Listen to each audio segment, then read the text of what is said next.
Good morning. My name is Mark Hoban and I chair the Financial Services Skills Commission. And welcome to our event this morning, which is the launch of our new report, Mind the Gaps, Skills for the Future of Financial Services 2022.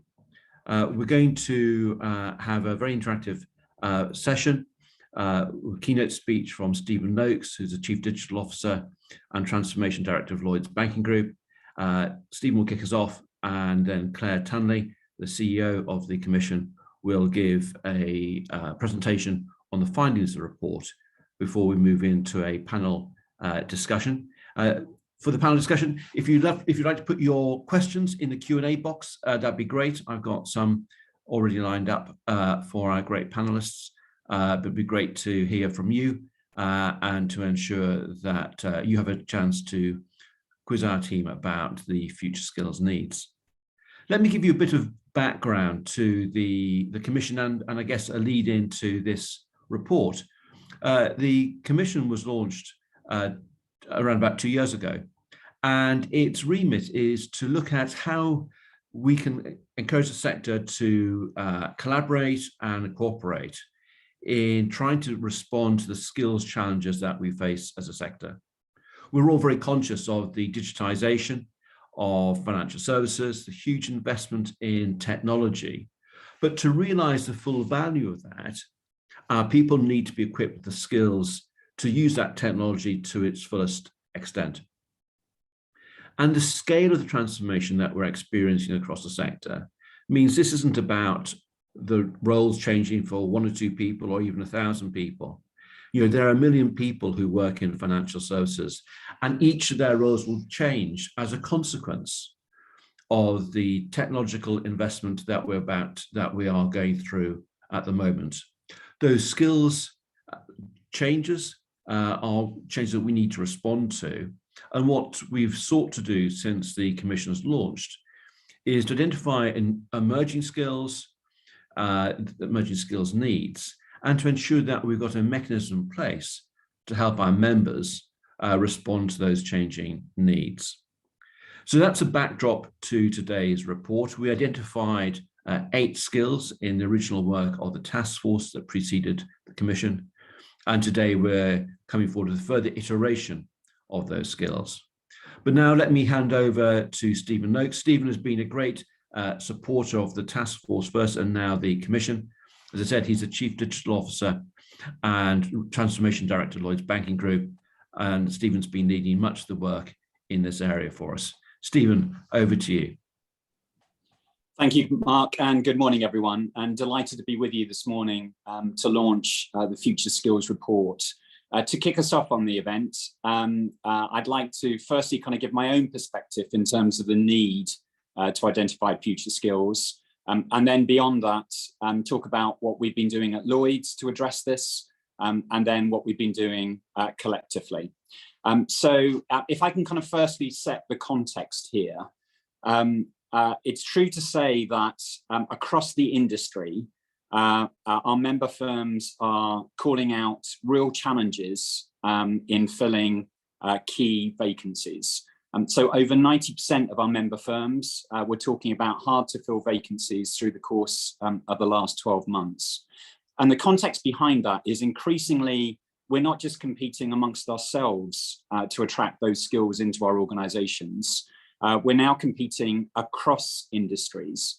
Probably the broader context here is set by some of the data that the US Labour Force report issued a few months back, which was talking about a skills gap of 40 million in highly skilled positions. And clearly we're seeing that same challenge within the UK. What's behind this? As Mark's talked about, it's the change in technology. That technology driving a change in customer expectations because they're seeing other service organizations adapt, provide new services, new customer experience, and that raises the expectation for those of us in financial services. That technology is also seeing new competition enter into the sector, which we then need to compete with. So technology and customer behavior, the key drivers of this, but you also see on a downstream basis, also changes in products and service provision, and indeed business strategy and operating model. One thing to call out is it's not just technology skills that we need to address through this journey.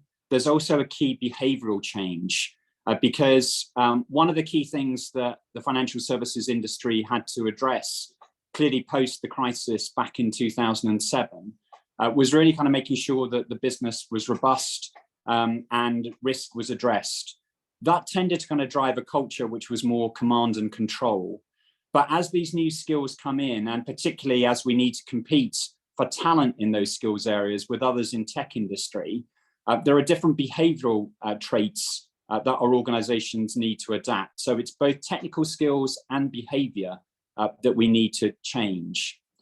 The additional point here is this is not a one-off exercise. And actually, just to kind of bring that to life, one of the key data points is that 25% of skills in financial services today did not exist in 2015. This is continuing to evolve at a rapid pace, and therefore you need to have a process which is continually reviewing that need for future skills. The key point here is we will not be able to address this skills gap by external recruitment alone, and reskilling is a critical part of our collective activity. And to do that, that requires long-term planning. There are some of these skills which take a long journey in terms of reskilling. Data, artificial intelligence are probably at the longest edge of those, but it does require industry across the organization to do this and to do this effectively. Fortunately, across the industry and across our member group, there are many of us that have been adopting forecasting in terms of financial skills. And if I move on to the next page, I can kind of bring this one to life. So actually over 80% of our member firms in the Skills Commission are doing forecasting on future skills. And that confers benefits both for the colleagues and indeed for the organisation. So for those that are doing that future skill forecasting, 82% saying employees are better prepared for future roles because of that investment in building future skills. And unsurprisingly, perhaps 94% saying it improves colleagues' career prospects. But then from a business perspective, there are also advantages there because 65% of those member firms said it reduced the need to hire externally and reduce the contractor costs. And 53% said redundancy costs were subsequently reduced. And across the Commission, we published data a few months ago, which actually said that on average, this reskilling process can save per colleague £49,000 each. So the commercial case for this is pretty compelling. And then finally, the cost of digital transformation is substantive. You are talking probably across the sector, billions of investment, and the quality of output in terms of the speed that is done, the cost at which it's done through, and the speed at which that kind of moves through and delivers value to the business and to its customers is clearly important. And 53% of our member firms saying that improved the quality of outputs. So now let me bridge in terms of a couple of things in terms of what we're doing in Lloyds to address this. So firstly, if you look at our engineering discipline, just to kind of bring this to life, Lloyds today, 58,000 colleagues, of which 3,000 are engineers. We started our process in terms of strategic workforce planning back in 2018, and across a number of different job families and disciplines, started to kind of call out how we saw that those skills would evolve over the coming years. There is no doubt that on engineering, the demand for that skill will increase. At the moment today, we've got an equal number of engineers which are provided by third-party partners. And our clear desire is to kind of bring more of that skill set inside. But engineering is one of those terms which covers a very broad church. The reality is that within that 3,000 population, there are many engineers that have been with the business for many years. They've got experience in legacy programming languages, but not the skills which are required for the future organization that we're looking to transform towards. So there's been a lot of work on engineering. We have now launched 15 separate engineering skills pathways to identify the specific skills that need to be developed in the individual disciplines. And to bring this to life, that could be on front-end engineering, so the engineers that define and code the user experience, what customers see when they engage with a financial services business through the digital channel. But it could be back-end engineering, and you'll hear reference to terms like containerization, microservices, the provision of APIs. And then on hosting, critically, we and many others across multiple industries are increasingly moving towards cloud.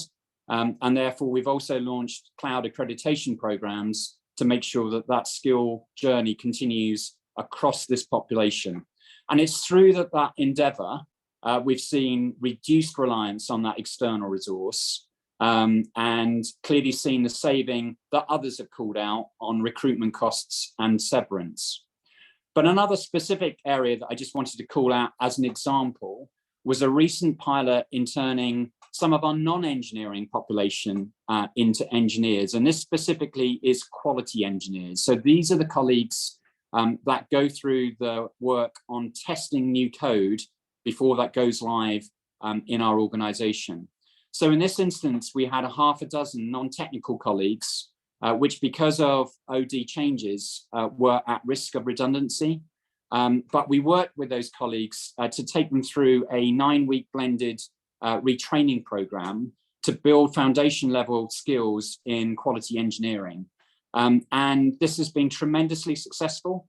All of those colleagues have now secured permanent roles. And actually within that population, we've now got colleagues who are actually performing at the top end of that particular job discipline.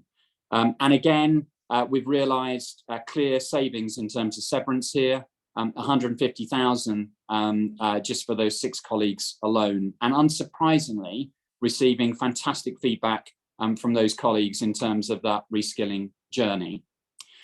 So with that context, what are we doing collectively across the Skills Commission? So if I move again onto the next page, we're looking to address this through a number of different products, which will help the membership and the industry more broadly at large.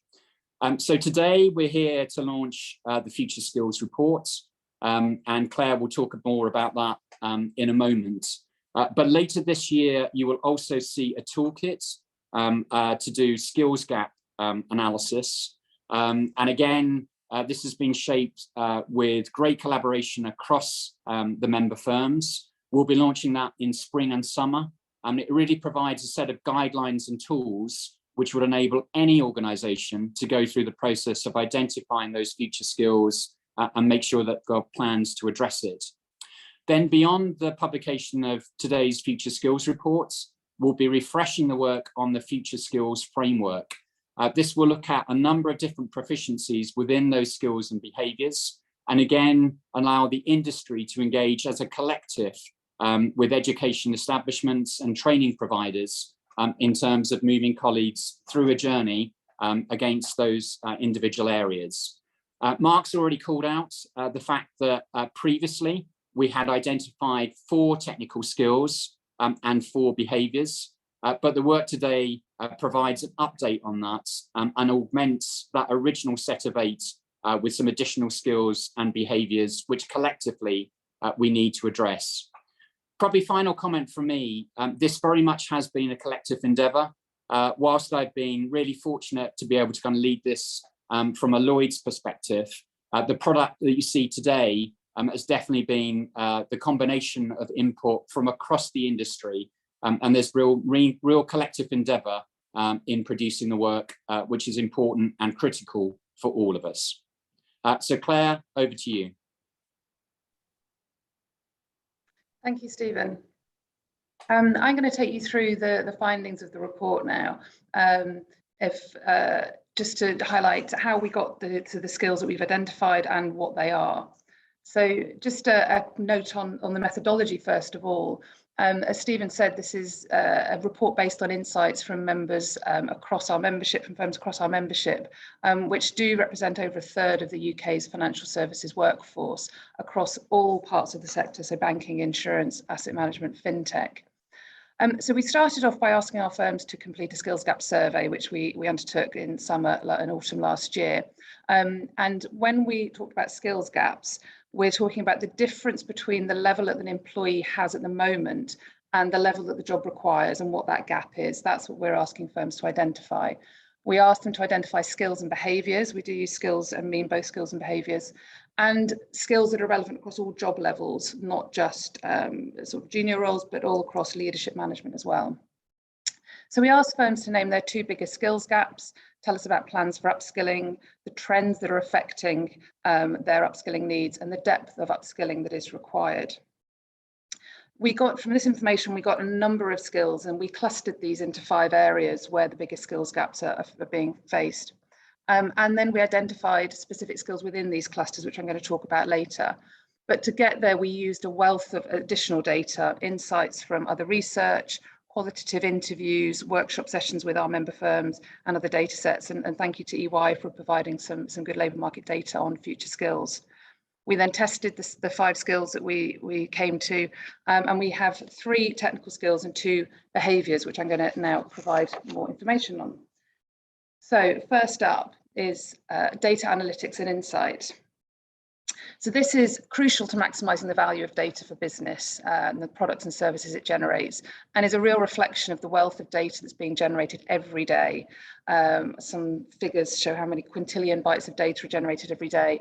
So being able to understand this data, analyse the trends and draw relevant and actionable insights will support decision making. This is the skill that's needed in largest volumes. Demand's grown by 3/4 in 2021. We need twice as many people with data analytics skills compared to software development skills. So it's a really huge area and it's a priority.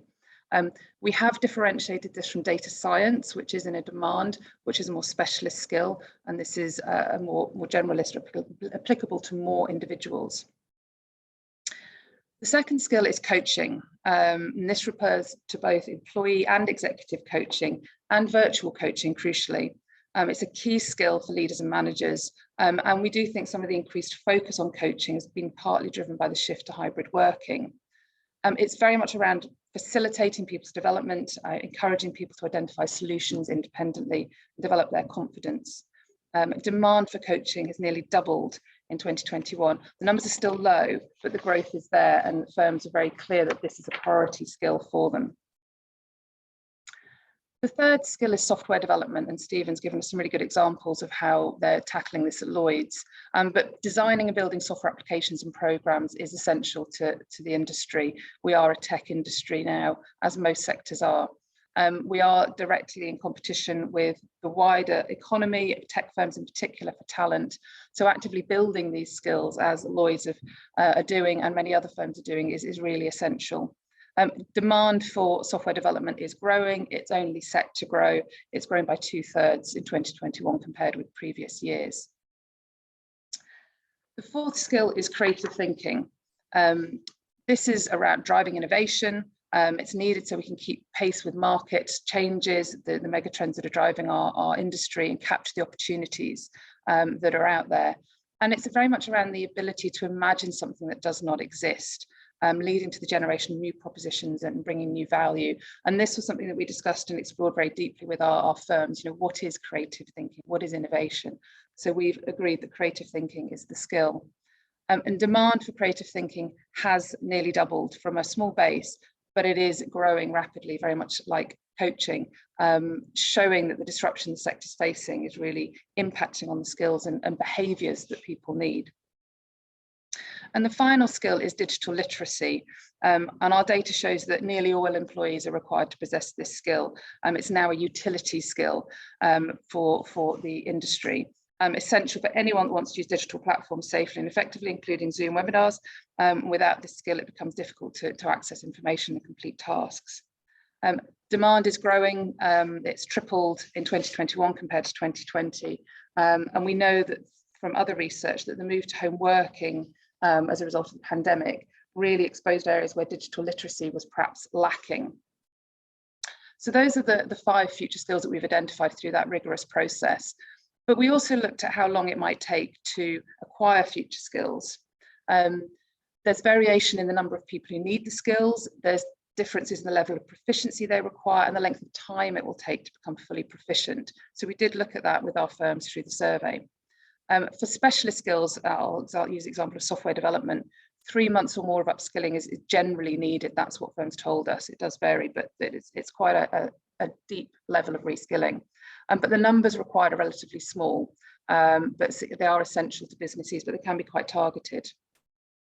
In contrast, the number of people that need upskilling in data analytics and insights is double those needed for software development, but the route to that proficiency level that's required to close that skills gap can be achieved more quickly. And then I mentioned digital literacy, where we see that nearly everyone in the industry needs digital literacy skills. But again, the route to upskilling is very rapid here, but it is a bigger volume of people that need to be upskilled. And it's very important to remember this when putting in place programs. For some areas we need breadth, for some we need depth. I'm going to talk a little bit about forecasting skills needs, because what we do know is this is essential to business planning. You cannot train for skills if you don't know what skills you need, so forecasting is necessary. And forecasting isn't a one-off process. I think Stephen mentioned this. Firms will have to identify future skills again and again to make sure that they're prepared for the future. Things do move. The last 2 years have seen some other skills appear and grow rapidly, as I've mentioned with coaching, creative thinking in particular. So working with our firms has given us insights into forecasting. We know that firms have different time horizons when they forecast the skills that they will require. Some, about a quarter, look up to 2 years ahead, but we have others looking up to 5 years ahead. So there's a variation. We've also heard about best practice, and that's one thing that we look to share at the Commission, learn from best practice and help others to improve. And some of the key areas are around the best insights coming from the operational areas of the business. They will know how the business is changing. They will be best placed to identify those skills needs. But working in partnership with the HR function and others, and that stakeholder management involvement is really where the best forecasting appears, that partnership between the business and HR. It also really depends on getting leadership engaged, building allies across the business, maybe starting in areas that are absolutely crucial, such as cybersecurity or software development, for example. And we've got lots of examples of firms working actively with unions, for example, to have the conversation about how to get messages around upskilling and reskilling through the workforce. And there are further insights on best practice in the report, so I do urge you to look at that. And as Stephen mentioned, we are publishing a skills gap analysis toolkit later this year. So if you're interested in that, do sign up to our website for the newsletter so you can hear more about that. So next steps for firms and industry, how do we get prepared for future skills? Well, unsurprisingly, we're saying that firms need to champion forecasting and undertake forecasting at a deeper and more regular level. Lots of firms are doing this and improving, but we want to seek out that best practice, share that best practice to strengthen forecasting, not just for skills, but also looking, as I said, the breadth and the depth. Where do you need deep skills? Where do you need less deep skills, but for more individuals? So identifying that is really important. But once you've identified the skills, you do then need to invest in the skills to upskill and ensure that you've got the programs in place to move your employee workforce to the level they need to be, that closing that skills gap all the time. So I would like to say thank you very much to all of the firms across the Commission that provided data, particularly to Lloyds Bank, to EY, and the team at the Commission, particularly Katerina, for the work on the report here. You can find the report on our website, and I do urge you to read it in more detail. And I'll hand back to Mark. Great, thank you very much, Claire. That was a really good presentation about the findings of the report. What I want to do now is to introduce Anna Anthony. Anna is the Managing Partner for Financial Services at EY, and EY are great supporters of the Commission, as indeed are Standard Chartered. And it's great to have with us Tori Berntsen, who is the CEO of Europe and Americas at Standard Chartered. Now, I've got some questions I'm going to ask the panel, but what would be fantastic is for you, the audience, to contribute some questions too. There is, as you'll see on your Zoom page, a Q&A box. Please do pop your questions in there and we'll work through the questions and we'll get the show on the road. So I think the first question I'm going to ask you, Tori, about your experience with Standard Chartered.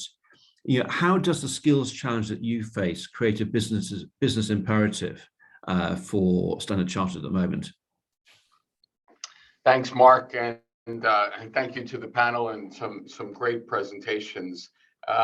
You know, this has been a journey for us over the course of the last number of years. I would say we're in year 3 of a 5-year time horizon. We really wanted to harness some trends in technology and data. We wanted to reduce recruitment, really help our staff, and then the whole concept of the employee value proposition. And the first phase of this, we started with building a habit and a culture of learning, really putting academies and everything else in place from that perspective.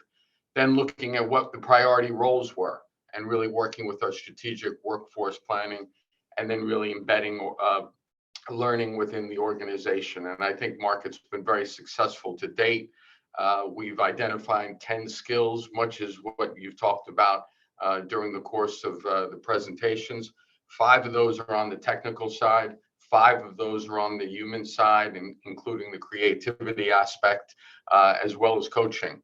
I will say, through the push of our management team, through the push of the board, we've been successful to date. We've had over 40,000 colleagues go through our Future Skills Academies, which is really tremendous from that aspect. And then in a little more, a lesser format, we've had close to over 70,000 employees go through our Discover platform, which is again on the learning aspect. And then in some of the stats that people have pointed out before, in terms of people getting more and more involved, you know, colleagues are spending nearly 40% more of their time on personal development. So I think it's been a journey, but it's a journey that's been very successful to date in getting to this point. That's really great. Sorry, can you talk a bit more about the skills forecasting that you've done? Because I think this is something that a number of firms find quite challenging. And obviously you've been through that journey yourselves. Can you say a bit more about it for us? Yeah, I think that's a great question, Mark, and on the skills forecasting. And, you know, we've identified over the next 5 years about 7,000 critical roles that need to be focused on in data, digital, cyber, et cetera. And what we did is we went to the businesses as well as the technology side to help us really forecast on that and make it practical.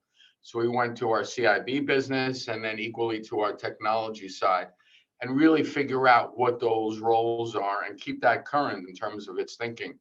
What we found is that over time we'll become much more of a diamond-shaped organization as opposed to a pyramid. And I actually like that analogy very much because that's ultimately the goal from that aspect. So not only are we continuing from a business standpoint and the technology, but we're also looking at tools that are available in the marketplace to continue to identify. And there's a number of AI tools that are available from that aspect. And that'll help us look at what other organizations are doing. I think functions like we're talking about now, where we can see what Lloyd's was great just in the analysis there, and looking forward to hear EY, et cetera.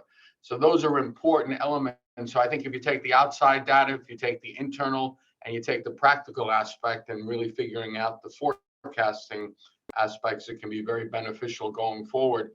A couple of the other things that we're looking at to augment that is, from our people standpoint, apprenticeship models are key. We've got to get people involved in that as they move forward. We have to prepare them for interviews, get our managers to look at people from that perspective as opposed to going from the outside.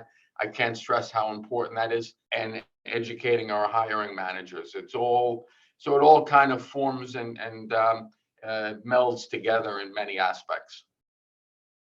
That's really helpful. I like the idea of this diamond-shaped organization, Tori. That really sort of brings it to life, doesn't it? About the need to to upskill the workforce. And I won't take credit for that, but when I saw it, I loved that pyramid to diamond. Yeah, no, it's good. But also, I think one of the things I take away from what you said, Tori, is the comprehensive nature of this. This is a big project for firms to go through to get this right.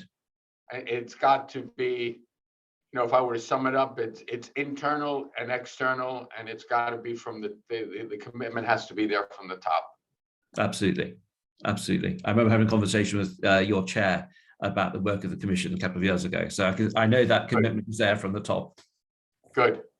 That's good. Thanks very much, Tori. I'll come back to you in a little while. Anna, what are you seeing from your perspective? You get to see a wide range of clients and businesses and financial services. What are you seeing around skills that sort of resonates with the report? Yeah, thank you, Mark, and thank you to you and the Commission. We are really proud to be working on this area, which is clearly very important and critical for the future of the industry. And as you say, this is very much front and centre of most of our clients' minds at the moment in terms of the skill gap.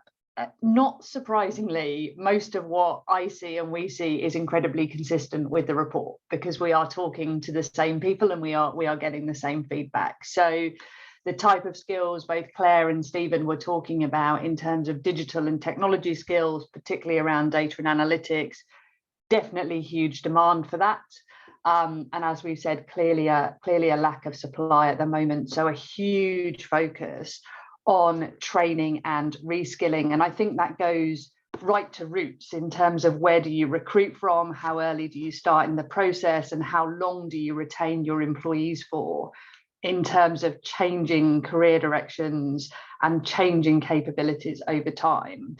But I think the other important thing, which is also very much brought out in the report, is it isn't just about the technology skills, it is also about the emotional and social skills and the creative thinking, and how you bring all of this together in an organization to make it work, so you don't end up with silos of capability. And that's a challenge I think lots of people are still working through as new skills come into an organization. As you say, 25% change since 2015. That's a huge amount of new skills to absorb into organizations with more traditional skill sets. And that's a challenge I think lots of people are still working through. That's right. And I think it is a challenge. I want to pick up something else, Anna, about your work, about thinking internally rather than externally. Yeah, everyone thinks about accountants as very data-driven, but actually I'm interested in creative thinking. And how do you get your colleagues to think creatively about this? Because one of the questions in the chat box is from Jeff, who trains creative thinking skills, and feels a number of firms brush them aside, and wants to know some good case studies of where this works. So tell us about EY and creative thinking. Yes, so we're working hard, Mark, to try and break the image that accountants are boring. And actually, I think I'm a tax person by background, and I would like to think there's always an element of creativity in those areas. But we are looking at it in a number of ways, because, as you said, it's becoming increasingly important, and I would say actually imperative to success. If you don't have an environment of creative thinking, then you're going to hit a wall sooner or later. I would call out two things that we're doing in that regard. The first is very much focusing on our leadership, which might be a little surprising, but the reason I say that is I think the tone from the top is incredibly important. And there is a risk that our leadership are at the more traditional end of the spectrum, and therefore ensuring that our leadership are displaying behaviours which foster creative thinking is incredibly important. So that focus is on things like the importance of curiosity, the importance of enabling questions to be asked rather than answers to be given, and ensuring that people have time to follow different areas and explore them. So time is a big thing for us in terms of how do I get the time to be creative? If I'm constantly working, how do I carve out enough time to do something different? So starting point for us is change the behaviors of leadership to facilitate that. The second area that I would call out is actually D&I. There is so much data out there around the more diverse a population you have. And I don't just mean race and gender, I also mean background and skills. The more diverse teams you can bring together, the chances of a creative and different outcome are significantly increased.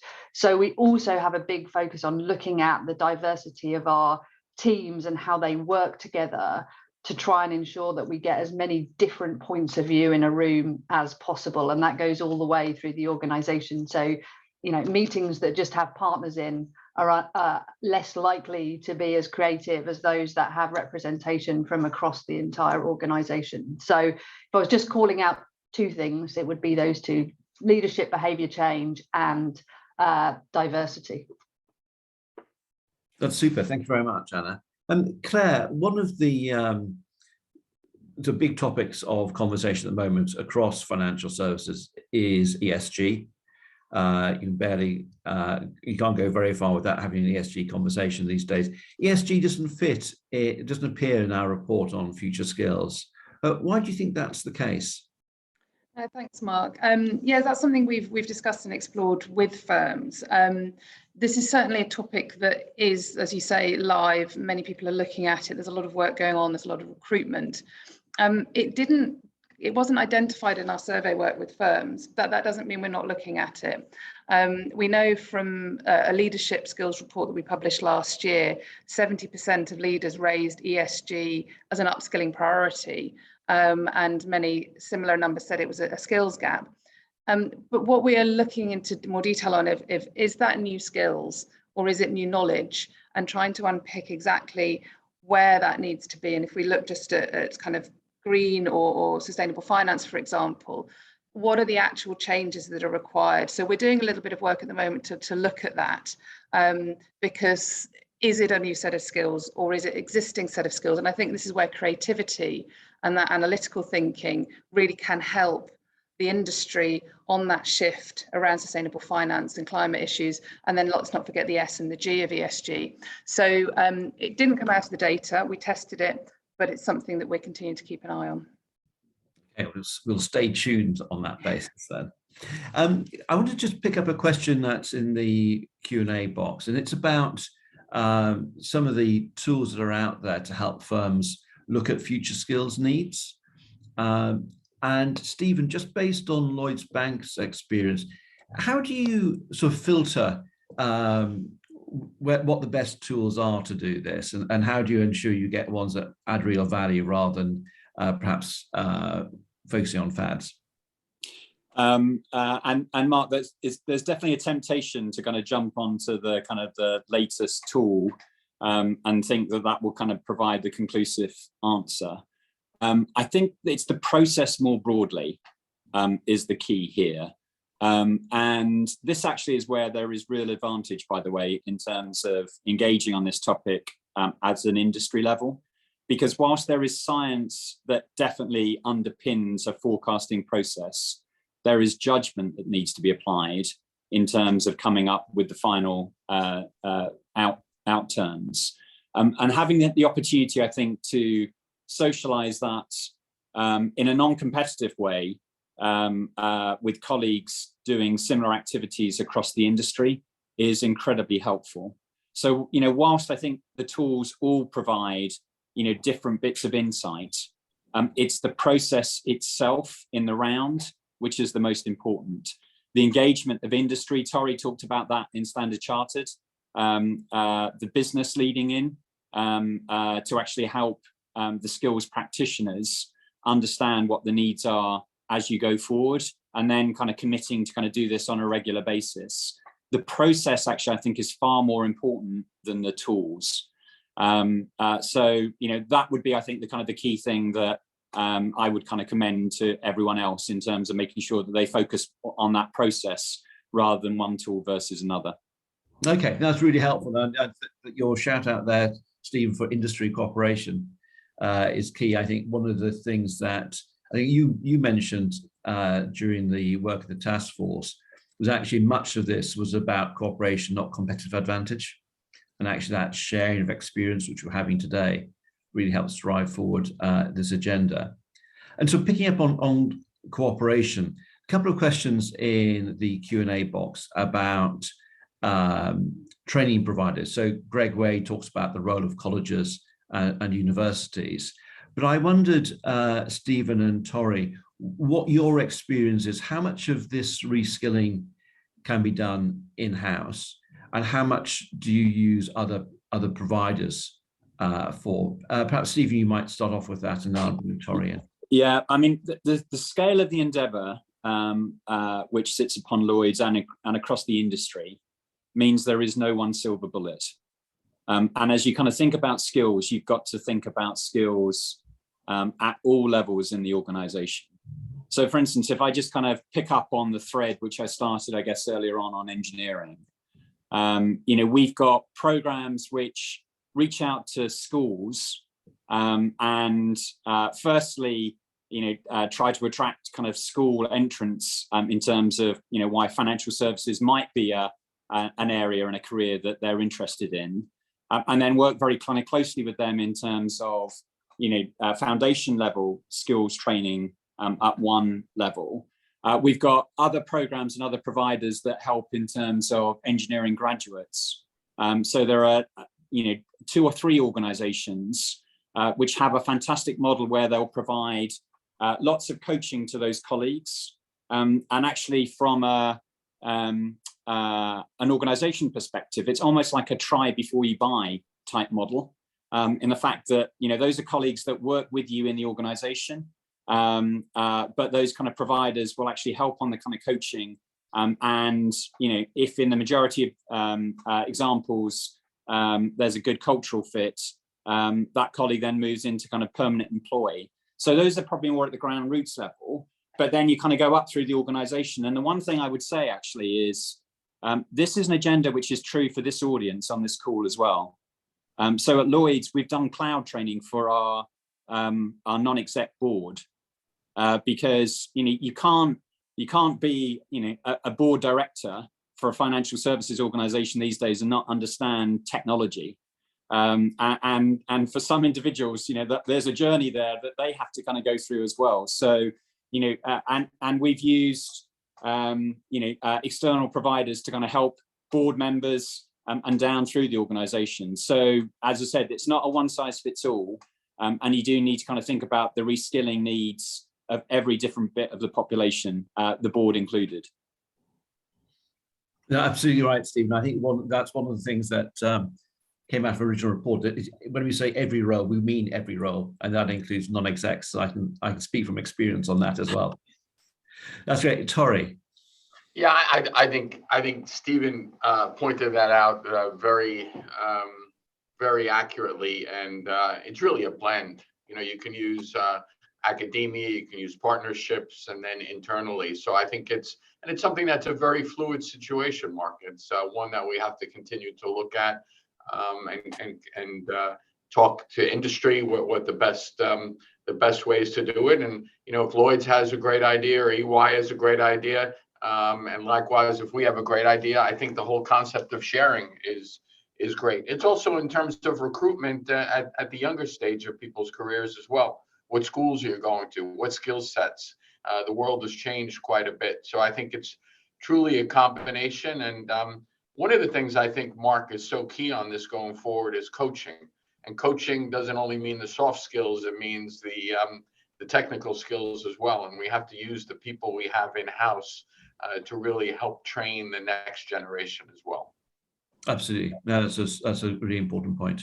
That transferability of skills between generations is key, and that's upwards and downwards. That's absolutely correct. Can I just ask a question, Claire? And perhaps it's a reference back to the work that we did on the reskilling business case. A couple of people have said, who's going to fund skills development? What's stopping firms from adopting this approach now? And if you could just talk a little bit about that work. Absolutely. I think So the creation of the commission was born out of the task force work, which identified exactly what you've just spoken about, that the reskilling challenge is a reskilling challenge. It's not a recruitment challenge, although there's issues around recruitment. The industry has got, if you look forward to 2030, 80% of the people who are going to be working in the industry in 2030 are already working in the industry. So they've left full-time education. The reskilling has to happen in the workplace. And I think what we found before is also that the sweet spot, the benefit of that reskilling is taking the existing knowledge, expertise and skills that individuals have and augmenting them. This is an evolution of skills. It's not a stop-start. So that investment is really important. And unfortunately, although data is changing slowly, financial services doesn't have one of the highest levels of investment in training per employee and per trainee, but that is starting to change, and it's having to, because financial services needs to get the people it needs, and the recruitment space is increasingly competitive and expensive. So reskilling is the solution, and as Stephen mentioned, we've done some work around the business case for that and shown that there's a clear financial benefit to investing in reskilling in a real meaningful way. This isn't a few kind of afternoon courses. This is deep reskilling, taking someone out of the business for a few months, really changing and revolutionizing their skill set into an area where there's acute need, whether it's software engineering, data analytics, robotics, wherever that might be. So there is a need for industry to fund this and as a reskilling piece. However, there are obviously initiatives through government that can support that. The apprenticeships agenda is not just about recruitment it's about reskilling as well. There's skills boot camps, which we're starting to look at. But ultimately, this is about the augmentation of skills. So working with others to achieve that, but largely the industry leading that themselves. That's great. Thank you very much. Anna, you talked earlier on about diversity and inclusion and ensuring you have diverse teams. There's a question that's come up in the chat box, in the Q&A. How do you think industry upskilling can help drive this sort of D&I agenda? Yeah, it's a really, really good point. And I think the two go hand in hand. If you think about some of the skills that we're talking about at the moment, and a bit to the point Claire was just making in terms of where do you start with your workforce and how do you introduce people into financial services or professional services? Because I would say, as a professional services firm, one of the core roles we play is actually as a training ground for the industry. If you look across how many people in financial services are legacy Big Four, it's quite a substantial number. So if you go right to the roots of who are you recruiting and to do what, I think that goes hand in hand with diversity, because I think we are now beyond, if you went back, and this is a long time now, like 15, 20 years, and say we only recruit from these universities, and in order to get to this university, you've probably been to this school, and you kind of follow through that process, and you inevitably end up with a group of people who look and sound and behave in a very similar way. If you look at the workforces we're recruiting now, we start with school leavers. There's no need to even have A-levels. We go to kind of level before that. Skills are learned very early. We are much more regional in approach, and I know this is true of other firms on this call. So we are not London centric anymore. We have big centres in Newcastle, Manchester, Leeds, Edinburgh, and when you because that's where the skills are. For these new skills, we are recruiting in new places. So if we fast forward 2 or 3 years, I feel that the need for the change in the skills will actually accelerate the D&I agenda, if that makes sense, because of the starting point from which we're recruiting. Claire, do you want to add to that? No, that's really helpful, Anna, and I think that we see that actually, if we want to realise the full potential of the sector, we need to recruit a more diverse and then retain and progress that workforce becomes more inclusive. Claire, just want to say a little bit about the work of the Commission in the context of diversity and inclusion. Yes, of course, and I think it follows on nicely from where Anna said that there's a real need to look at every talent pool that's available, and actually then really think about, is the sector facilitating entry or progression for people from diverse backgrounds? Are there some of those invisible blockers that stop the talent coming in and progressing. So that's a lot of the work that we're doing at the Commission around how do we retain and progress talent as well as attract it in. And for many of our firms, as Anna mentioned, it's not about we need to have more, it's only about ethnicity or it's only about gender. It's actually about all diversity, socioeconomic background, diversity of thought, age, etc., etc. So what we're looking at with the Commission is we've set out a roadmap of what we need to get to in terms of understanding the industry, understanding what those challenges around progression to senior roles, just retention generally, how do people feel about working in the industry.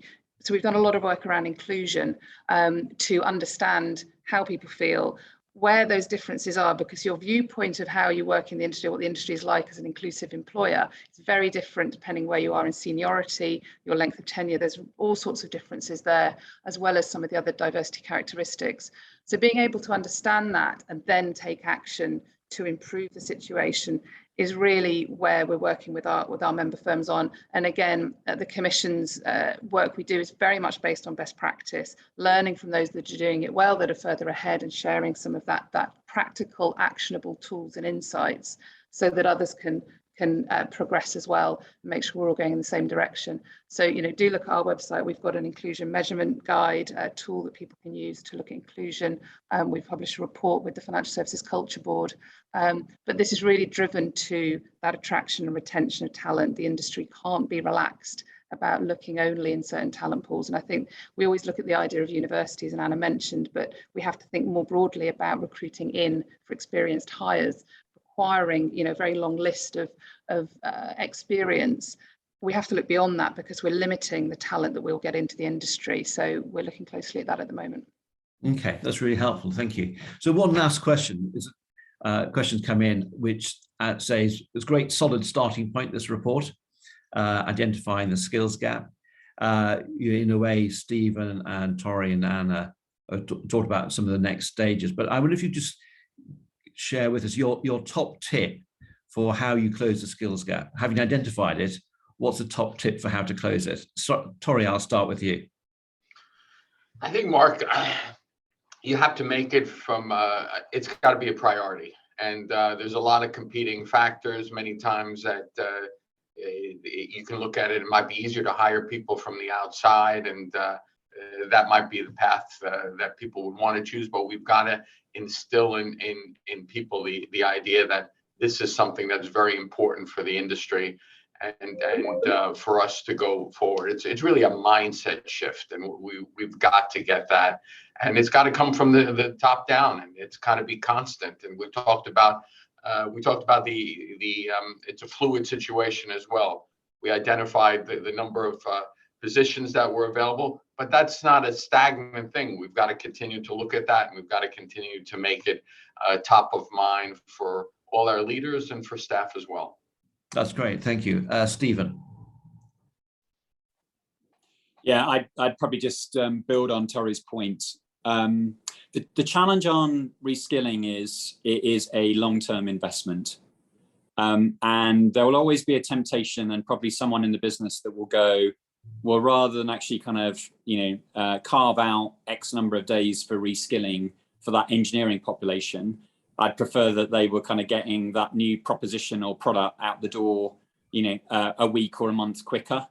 And that's the trade-off that essentially we face into. And actually, Mark, I would say another reason why there is real power in having this collective effort, because there's nothing that will kind of convince executive boards to kind of get behind it with the knowledge that others in the industry are doing exactly the same.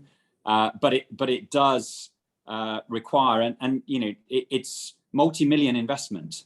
Actually kind of saying, right, I'm going to put another 10 days reskilling for 3,000 engineers. That's multi-million pounds, but it's critical to the long-term success of the business, and it's making sure that that agenda is kind of right at the top level of the organisation, and people understand that it's a necessity, not a nice to do.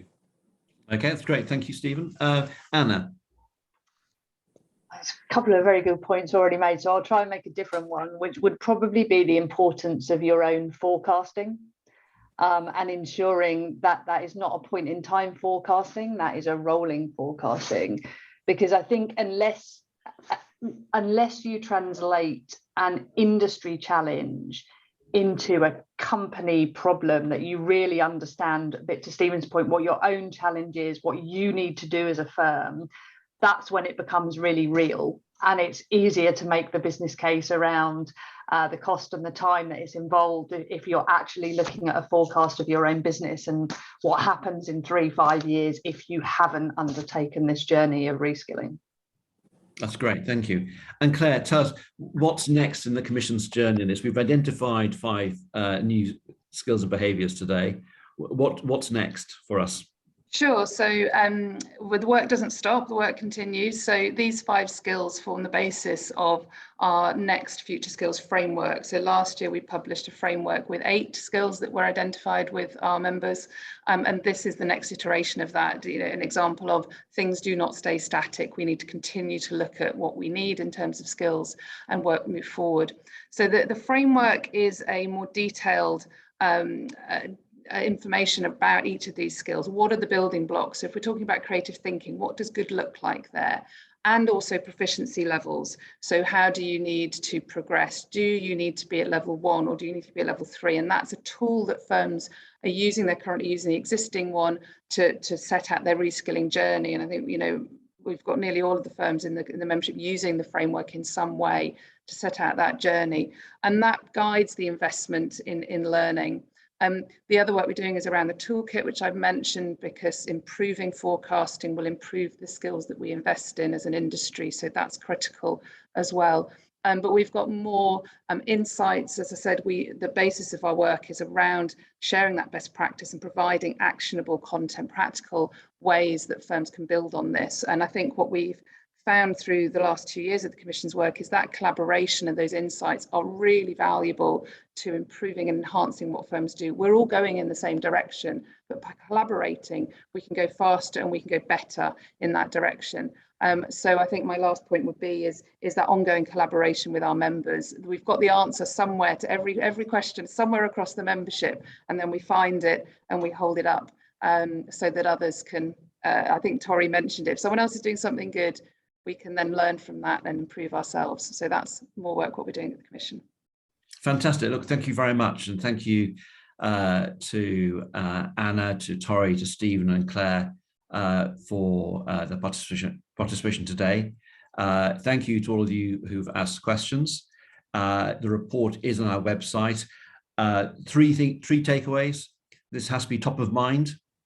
It has to be long-term investment and own the forecasting. And one from me, picking up on Tori's analogy earlier, diamonds rather than pyramids. I think we'll find that diamonds are more permanent and durable than pyramids. So thank you very much, everybody. Enjoy the rest of the day and look forward to seeing you again soon. Cheers. Bye.